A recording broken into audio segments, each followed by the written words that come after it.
Tin nóng trong ngày, Hoàng Thịnh đạp thô bạo khiến Hùng Dũng dính chấn thương kinh hoàng. Thưa quý vị, tình huống Hùng Dũng bị chấn thương kinh hoàng sau pha vào bóng đầy ác ý của Hoàng Thịnh ở V-League 2021 đã trở thành tâm điểm nóng. Nhiều người dự đoán sau cú chấn thương này thì có thể sự nghiệp bóng đá của Hùng Dũng có thể bị dừng lại tại đây. Và tin này hiện đã xuất hiện trên nhiều tờ báo nổi tiếng thế giới, một số tờ còn gọi đó là cú đá khát máu. Phút thứ 27 trận đấu giữa câu lạc bộ Thành phố Hồ Chí Minh và Hà Nội, trong một pha lên tham gia tấn công, Ngô Hoàng Thịnh phạm lỗi rất nặng khiến tiền vệ Đỗ Hùng Dũng của Hà Nội chấn thương cực nặng, ôm chân nằm sân trong đau đớn. Ngay sau đó, bác sĩ Nguyễn Trọng Thủy, người từng có thời gian dài làm việc tại đội tuyển quốc gia và U23 Việt Nam cho hay, cầu thủ có đôi chân để chơi bóng. Tôi chưa biết kết luận của bác sĩ khám trực tiếp, nhưng có thể nói rằng Hùng Dũng gãy hoàn toàn hai xương cẳng chân là xương chày và xương mát. Đây là chấn thương rất đáng sợ và sẽ mất rất nhiều thời gian để bình phục.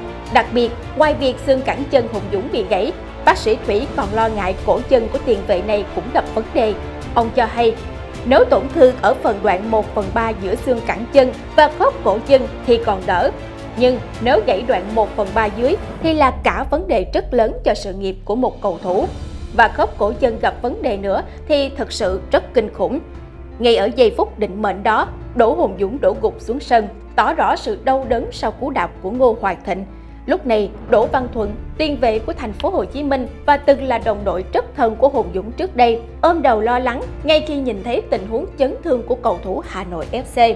Dựa trên phản ứng của các cầu thủ trên sân sau đó, cho thấy rõ mức độ tổn thương kinh hoàng mà Hùng Dũng phải chịu từ pha phạm lỗi của đối thủ. Quả bóng vàng Việt Nam 2019 đã được bác sĩ gắn nẹp, quấn băng và đưa ra khỏi sân bằng cáng, lên thẳng xe cấp cứu. Trọng tài ban đầu chỉ rút thẻ vàng cho Hoàng Thịnh, nhưng sau đó đã phạt thẻ đỏ cho cầu thủ này. Vẻ mặt hốt hoảng của tiền vệ Thành phố Hồ Chí Minh cho thấy chính anh cũng không hiểu được sự tai hại mà cú đạp của mình gây ra cho đồng nghiệp. Chỉ vài giờ sau khi tiền vệ Đỗ Hùng Dũng gặp chấn thương kinh hoàng, rất nhiều tờ báo lớn trên thế giới như Marca, Ole, AS, Sport Bible đều đăng tải lại đoạn video tình huống phạm lỗi của Hoàng Thịnh, kèm theo đó là rất nhiều lời chê trách. Tờ Âu của Argentina đã giật tích cho tình huống này là cú đá khát máu. Báo thể thao điện tử Sportpol Anh đã nhận định pha phạm lỗi của Hoàng Thịnh là một trong những cú tắt bóng tệ hại nhất từng được chứng kiến. Trên khán đài, huấn luyện viên Park Hang-seo cũng sốc trước pha chấn thương này. Hùng Dũng phải nghĩ thi đấu dài hạn sẽ là tổn thất rất lớn đối với đội tuyển Việt Nam. Kết thúc trận đấu với chủ nhà Thành phố Hồ Chí Minh ở vòng 5 V-League tối nay, Hà Nội FC trông thấy chơi hơn người trong phần lớn thời gian thi đấu, đã thắng 3-0. Duy Mạnh bày tỏ niềm vui với kết quả toàn đội đạt được, đồng thời lên tiếng nói về nỗi ám ảnh chấn thương. Tôi từng bị chấn thương nặng, phải nghỉ rất dài để điều trị, hồi phục. Với mọi cầu thủ, chấn thương luôn là nỗi ám ảnh. Phải xa bóng đá cảm thấy rất cô đơn, rất nhớ. Trong bóng đá ai cũng quyết tâm, thi đấu quyết liệt để giành chiến thắng. Nhưng tôi muốn nhắn gửi tới các cầu thủ là dù nhiệt huyết, nhưng xin đừng có ý đồ triệt hạ nhau.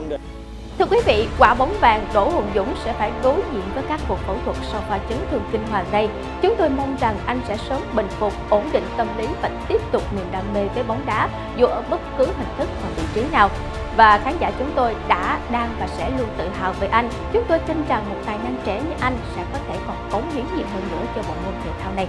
Và thông tin vừa rồi cũng đã khép lại chương trình Điểm tin nóng ngày hôm nay. Cảm ơn quý vị đã luôn quan tâm theo dõi. Hãy nhớ nhấn nút like và subscribe kênh Sun TV để cập nhật những tin tức mới nhất. Kính chào tạm biệt và hẹn gặp lại.